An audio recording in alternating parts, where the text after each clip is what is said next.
ከዚህ ቦታ አስቀድመህ ብትወጣ ግን እብድ ነው የምትሆነው አለኝ። ቀጥሎም ራቁትህን ሆነ 2 ረክዓ ስገድ አለኝ። ልብሶቼን አውልቄ ሙሉ በሙሉ ራቁቴን ሆኜ 2 ረክዓ ሰገድኩ።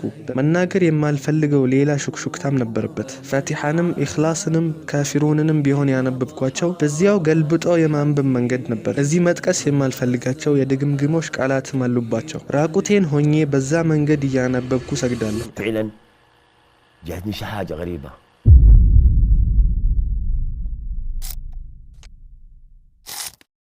السلام عليكم ورحمة الله እንደምናችሁ። የዛሬ ፕሮግራማችን ለአዋቂዎች ብቻ መሆኑን አስቀድሜ ላሳስባችሁ ወዳለሁ። የዛሬው ክብር እንግዳችን የቀድሞ ጠንቋይ የነበረውና አሁን ተውበት ያደረገው ሐሚድ አደምን እንቀበላለን። ሐሚድ ወደ ፕሮግራማችን እንኳን ደህና መጣ። አልሐምዱሊላህ ባረከላሁ ፊክ። ላንተ ያለኝ ጥያቄ ከሃይማኖት አቅጣጫና ከስነ ምግባር አቅጣጫ ስለ ድግምት ምን ልትል ትችላለህ?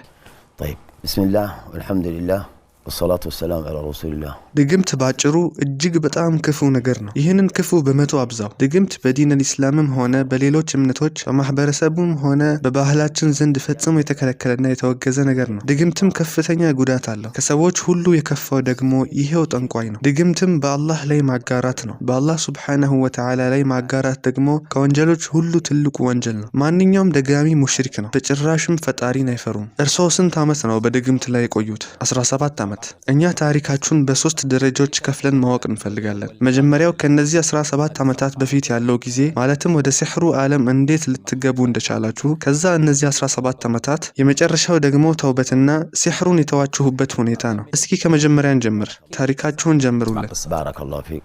እንግዲህ በእኛ ሀገር ተማሪዎቹን ከሁለት መክፈል ነገር አለ። አንደኛው መደበኛ ትምህርት ቤት ገብቶ ይማራል፣ እነሱን ተማሪ እንላቸዋለን። ሌላኛው ደግሞ መደበኛ ትምህርት ሳይጀምር በቀጥታ ቁርአን ብቻ ለመቅራት ይሄዳል። እነዚህን ደግሞ ሙሃጅር እንላቸዋለን። እኔንም ከሀገሬ ወጥቼ ሙሃጅር እንደሆነ ያደረገኝ አንድ አጋጣሚ ነው። ያኔ ቡራም የምትባል አካባቢ ነበርኩ። እናም የመንደራችን ልጆች ከሀገር ወጥተው ለ2 ዓመት ያህል ቁርአን ሲቀሩ ቆይተው ቁርአንን አክትመው ወደ ሀገራቸው ተመለሱ። ከዚያም በትልቅ ተደግሰላቸው ከብቶች ታርደው ለልጆቹም በየአይነቱ ስጦታ ሲጎርፍላቸው አየሁ። የልጆቹ እድሜ ደግሞ እኔው የሚያክሉ ነበሩ። እናም ይህ ነገር በጣም ማረከኝ። እንደውም ከልጆቹ የአንደኛው አጎት አንተ ቁርአን ቀርተህ ተመልሰሃል፣ ስለዚህ ካንተ ምንም አይነት ነገር ሳልፈልግ ይህችን ልጄን ላንተ ድረሃለሁ አለው። ይህም ነገር ውስጤን ነቀነቀው። ይህንንም ነገር ተመኘው። ወዲያው አባቴን እንድሰደድ ጠየቅኩት። አባቴን ፈቀደልኝ። እናም ቁርአንን ለመቅራትና ለመሐፈዝ ተነስቼ ተሰደድኩኝ። በእርግጥ ሌላም ያነሳሳኝ ምክንያት ነበረኝ። ሼክ እገሌ፣ አባታችን እገሌ፣ ታላቁ አላህን አዋቂ እከሌ፣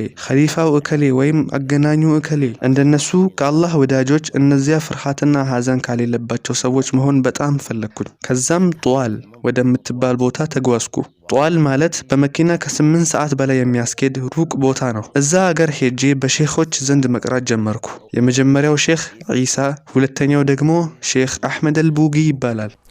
አልቡጊ በእነሱ ዘንድ መማር ጀመርኩ። አላህም ፈጣን አይምሮ ስለሰጠኝ ገና በ6 ወሬ በቁርአን ቤቱ ሼክ ሆኜ አረፍኩ። ያኔ እድሜ ከ7 እስከ 8 ዓመት አካባቢ ቢሆን ነው። በዛም ውስጥ ከትናንሽ እስከ ትላልቅ ሰዎች ከ80 በላይ ተማሪዎች ነበሩበት። እኔ ደግሞ እጅግ በጣም የምተጋ ነበርኩኝ። አላህም ቁርአንን እንዳፍዝ ረዳኝ።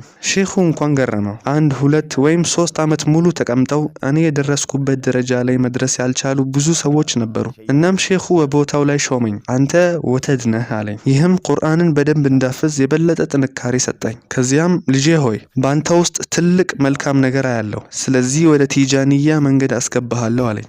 طريقة تيجانية صوفية الصوفية التيجانية ቲጃንያ ማለት የሼኾች ሁሉ መንገድ ነው። ሌሎች የሱፊያ መንገዶች በሙሉ እንደ ትናንሽ ወንዞች ሲሆኑ በአላህ ፍቃድ አንተም ከነዚህ ትላልቅ ውቅያኖሶች አንዱና የቲጃንያ ታላቅ ሼኽ ትሆናለህ አለኝ። ጨምሮም እንዲህ አለኝ፣ ቲጃንያ ሚስጥሮች አሉት። ሚስጥር ማለት ከሰዎች የተሰወሩ ነገሮች ነው። አንተም የቁርአን ሚስጥሮችን ታውቃለህ። ቁርአን ውጫዊ ብቻ ሳይሆን ውስጣዊም ትርጉም አለው። ይህም ዒልመል ለዱኒ ይባላል። እናም ይህ ቁርአን ሚስጥሮች አሉት። ከእኛ ጋር ተማር፣ እኛ ደግሞ ደረጃ በደረጃ ወደ አላህ እናደርሰሃለን። በቅድሚያ ሐድራ ነበውያ ከዚያም ሐድራ ኢላሂያ ውስጥ ትገባለህ አለኝ። ማለትም ነብዩ ሰለላሁ ዐለይሂ ወሰለም 4ቱ ኹለፋዎችና ሼኹ በሚገኝበት ገበታ ላይ ተቀምጠህ ታወራቸዋለህ። ቀጥሎ ደግሞ ከአላህ ከነብዩ ሰለላሁ ዐለይሂ ወሰለም ከኸሊፋዎችና ከሼኹ ጋር የምትቀመጥበት ደረጃ ላይ ትደርሳለህ አለኝ። እናም ይህ ነገር በጣም ማረከኝ። ከዚያም ከሱዳንና ቻድ ድንበር ላይ ወደምትገኘው አልጅኔና ከተማ ወደሚኖር አንድ ሼኽ ዘንድ ላኩኝ። እዛ ሄጄ በእነሱ ከነሱ ዘንድ መማር ሲጀምር ማሻአላህ እንዳንተ ያለ ሰው መጥቶልኝ አያውቅም፣ ኢንሻአላህ ከተላልቅ ሼኾቻችን አንዱ ትሆናለህ አለኝ። እዛም ተማርኩ። እሱም እንደገና በጣም ሩቅ ወደ ሆነ ቦታ ወደሚገኝ ሌላ ሼኽ ላከኝ። ከሱዳን ወጥታችሁ ሌላ ሀገር ሄዳችሁ ማለት ነው? አዎ፣ በመጀመሪያ ከሱዳን ወደ ቻድ፣ ከቻድ ደግሞ በናይጄሪያና በኒጀር ድንበር መካከል ወደምትገኝ ቦታ ተጓዝኩ። ከየት ነው የመጣኸው ብሎ ጠየቀኝ። ከሱዳን አልኩት። እሱም ሚገርም ነው፣ በእንደዚህ ያለ ትንሽ እድሜህ ይህን ሁሉ ደረጃ አልፈህ እዚህ መድረስህ በጣም የሚደንቅ ነው። ከዛሬ በኋላ አንተ ነጂብ ነህ ብሎ አዲስ ማዕረግ ሰጠኝ። እነዚህ ደረጃዎች ናቸው። መጀመሪያ ወተድ ነበርኩ፣ ከዛ ነጂብ አደረገኝ። እያደኩም በቲጃንያ መንገድ ውስጥ እስከ ቁጥብያ ድረስ አወጣኝ። ከዚያም እንዲህ አለኝ፣ የቲጃንያን መንገድ ከያዝክ እሱ የሃይማኖት ሁሉ መሰረት ነው። በምድር ላይ ያለ ከሁሉ የበላይ የሆነ መንገድ እሱ ነው። ዱዓዎችንም እናስተምርሃለን። እነሱም ሰላተል ፋቲሂና ጀውሀረተል ከማል ይባላሉ። እቺ ሰላተል ፋቲሂ የምትባለው ዱዓ አንድ ጊዜ ብቻ ሲያነቧት ሙሉን ቁርአን 6000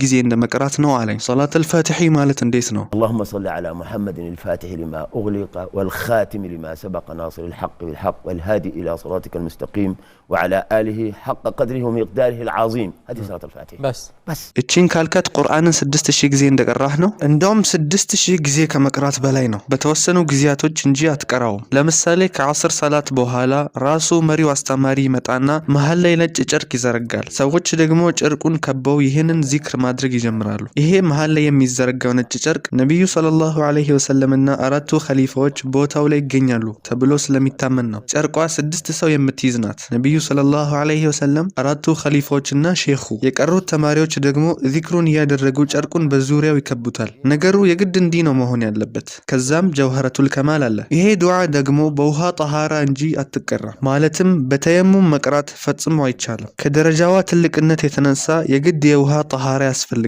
ይሄ ዱዓ ደግሞ በዓለም ላይ ካሉት ዚክሮች ሁሉ ትበልጣለች። ጀውሀረተል ከማልስ ምንድን ነው? ጀውሀረተል ከማል የምትባለው በጣም ረጅም ናት። አሁን ከሷ ጥቂቱን ብቻ ነው የማስታውሰው። ነገሩን በሙሉ ከአይምሮዬ አጥፍቼዋለሁ። እናም ሼኹ አሁን አንተ የቁጥብያ ደረጃ ላይ ደርሰሃል አለኝ። ማለት እርሶ ከወተድ አልፈው ከዛ ወደ ነጂብ ከዛ ወደ ቁጥብ። ቁጥብስ ምንድን ነው? ቁጥብ ማለት በምድር 4 ማዕዘናት በምስራቅ፣ በምዕራብ፣ በደቡብና በሰሜን ያሉትን አቅጣጫዎች የሚቆጣጠሩ ኃላፊ የሆኑ ሰዎች ናቸው። በዚች ምድር ላይ የሚከናወን ማንኛውም ነገር ያላንተ እውቀት አይሆንም። ማለት እንደሚሉት ከሆነ አላህ ኃላፊነት የሰጠህ ያህል ነው። ለምሳሌ በዚህ ቦታ ዝናብ አዝንብ፣ በዚያኛው ሀገር እንዲህ ይሁን። ሰዎችም ቢሆኑ አንተን ነው የሚያማክሩ። ስለዚህ አንተ የዛኔ የማይገለጽ ትልቅነት ይሰማሃል። እናም ምን አለኝ፣ አንተ አሁን ካለህበት ቦታ ጀምሮ የጠቅላላው ምስራቅ ክፍል ኃላፊ ነህ። ሌሎቹ ደግሞ ለሰሜኑ፣ ለደቡቡና ለምዕራቡ ኃላፊዎች ናቸው አለኝ። ከነሱ በላይ ደግሞ ገውት አለ። እሱ የመጨረሻው ከፍተኛው ማዕረግ ሲሆን በቀላሉ የሚደረስበት አይደለም። እነዚህ አራቱ ቁጥቦች ቦታቸውን አይለቁም። አንዱ ካልሞተ በቀር ወደ አራቱ ገብተህ ቁጥብ መሆን አችልም። እኔም ለዚህ ቦታ ከማንም በላይ ብቁና ተመራጭ ሰው አንተ ነህ የሚል ደረጃ ላይ ደርሼ ነበር። እናም እዚህ ከአራቱ ቁጥቦች አንዱ የሆነ አንድ አዛውንት እና ታማሚ ሰው አለ። እሱ ሲሞት ቦታውን አንተ ትወስዳለህ አሉኝ። ብዙ ሳይቆይም የምስራቁ ክፍል ኃላፊ የነበረው ሰው ሞተ። እኔም ከነሱ አንዱ መሆን ቻልኩኝ። ከዚያ በኋላ ቁርአንን ማፈዜን ቀጠልኩበት። ነገር ግን ልቤን ሙሉ በሙሉ የሰረቀውና እጅግ በጣም የወደድኩት አዲስ ነገር ተፈጠረ። እሱም የቁርአን ሚስጥሮችን የሚለው ነገር ነው። ይህ ቁርአን ትልቅ ሚስጥር አለው። አያቱል ኩርሲ የራሱ ሚስጥር አለው። ይሄ አንቀጽ፣ ይሄ ምዕራፍ አሉኝ። እኔም ነገሩ በጣም ማረከኝ። ይሄ ዒልመል ለዱኒ ይባላል አሉኝ። አላህ የውስጥ አይንህን ይከፍትልሃል። በቁርአን ውስጥ ያለን አንድ ቦታ ወይም የአንድን አያ ሚስጥር ያሳውቃል። ያንዴም ደረጃህ ከነብይም ሆነ ከመልእክተኛ በላይ ሊሆን ይችላል አለኝ። ይህ እንዴት ሊሆን ቻለ? ምን አለኝ? ኺድር የሚባለው በሙሳ ዘመን የነበረ አላህን የሚገዛና ከመልካም ሰዎች መካከል የነበረ ሰው ነው። በሱ ዘንድ የነበረው የዒልመል ለዱኒ ሚስጥሮች ነብዩ ሙሳ እንኳን አልነበረውም አለኝ። ለምሳሌ አንተ ይህ ደረጃ ላይ ደረስክ ሼኽ ነህ እንበል። ማንኛውም አይነት ወንጀል ብትሰራ እንኳን አትጠየቅበትም። ምክንያቱም ገና በጥንቱ በለውሐል መሕፉዝ ላይ በዚህ ቀን በዚህ ሰዓት ይህንን ወንጀል እንደምትሰራ ተጽፈው አልቋል። አንተም ቢሆን ያንን የተጻፈውን ነገር ከመፈጸም ውጪ ምንም የምታደርገው ነገር የለም። ሰውን መግደልም ይሆን ሌላ ወንጀል አንተ ለውሐል መሕፉዝን አይተሃል። በሱ ላይም አትቀጣም ተብሎ ተጽፈዋል። ነገር ግን ሌላው ተራ ሰው ያንን ወንጀል ቢሰራ ይቀጣል አለኝ። እንግዲህ ቁርአን ግልጽና ስውር ሚስጥር አለው ይላሉ። ግልጹ የሁሉም ሙስሊም ነው። ስውሩ ግን ለየት ላሉ የአላህ ወዳጆች ለሚባሉ አንዳንድ ሃይማኖታዊ ኃላፊነት የሚነሳላቸው ሌላ ሰው የማይገባው የቁርአን ሚስጥሮችን ታውቃላችሁ ምናምን። አዎ በትክክል እኔም እዛ ለመድረስ ነገሩን በደንብ ወጥሬ መያዝ ነበረብኝ። ይህ አልኺድር ዒልመ ለዱኒ እንዳለው ማስረጃ ነው። ይህንንም እኛ አሁን እናሳያለን አሉኝ። ስለዚህ ከታሪኩ የመጡብህ አመጣጥ አንተ እንደ ኺድር ትሆናለህ ነው። አዎ እንደ ኺድር ወይም እኔ ከሙሳ በላይ የበለጠ ታግሼ ብዙ ነገር ማወቅ እችላለሁ። እናም እኛ እዚህ ነገር ውስጥ እናስገባሃለን። ነገር ግን እንዳትባረር አትከራከር አሉኝ። እንዳትባረር አትከራከር። አዎ እንዳትባረር አትከራከር። ምክንያቱም ከኛ ጋር ታግሰህ ከተቀመጥክ ኺድር ለሙሳ ከነገረው በላይ ብዙ ነገር እናሳያለን። ሙሳ ቢታገስ ኖሮ ከኺድር አላህ ምንም አይነት ማስረጃ ያላወረደለትን ጥልቅ ስውር እውቀት ያውቅ ነበር። ግን ቸኮለ። እነዚህ ነገሮች በጣም ከባድ ናቸው። ስለዚህ ኢንሻአላህ እነዚህን ነገሮች እናሳያለን። ብቻ ታገስ። ሩሃኒዮቹ የሚያዙህን በማንኛውም ነገር አትጠይቅም። ያንተ ስራ መጨረሻ ላይ ሁሉንም ነገር እስክትረዳ መታዘዝና እሺ ብሎ መቀበል ብቻ ነው። ይህ አሁን ለሚመጡት ትልልቅ ነገሮች መግቢያ ነው። ለምሳሌ በቁርአን ውስጥ አየቱል ኩርሲ፣ የሱረቱ ያሲን፣ የፋቲሃና የቢስሚላህ ሚስጥሮች አሉ። እናም እነዚህን አሁን በለመድከውና በሐፈዝከው መንገድ አይደለም የምታነባቸው፣ በፍጹም በሌላ መንገድ ነው የምታነባቸው። ከነዚህም አንዱ የምዕራፉን ወይም የአንቀጾቹን ቃላት ወደ ኋላ ወይም በተቃራኒው ማንበብ ነው። እኔ ዘንድ የነበረው ሼኽ ወደ 6 ዓመት ያህል አብሬው ስማር አንድም ቀን ጠይቄው አላውቅም። እናም አሁን እኔን ማሰልጠን ፈለገ። እሱ እንደሚለው አላህን ያወቀ ትልቅ ሰውና መሰል ደረጃ ላይ እንድደርስ ማለት ነው። ደግሞ ትልቅና በሰው ዘንድ የተከበረ ሼኽ ለመሆን የራሱ የሆነ መንገድ አለው አለኝ። እሺ ዝርዝር ውስጥ መግባት አልፈልግም፣ ግን ለምሳሌ ያህል ምን አለኝ? ቢስሚላህን እንዴት ማንበብ እንዳለብኝ ሲነግረኝ ቃላቱን ገልበጣህ ነው የምታነበው አለኝ። ማለትም ቢስሚላሂ ራህማን ራሂም ብለህ ሳይሆን አራሂም አራህማን አላህ ቢስሚ ብለህ ነው የምታነበው። ወይም ደግሞ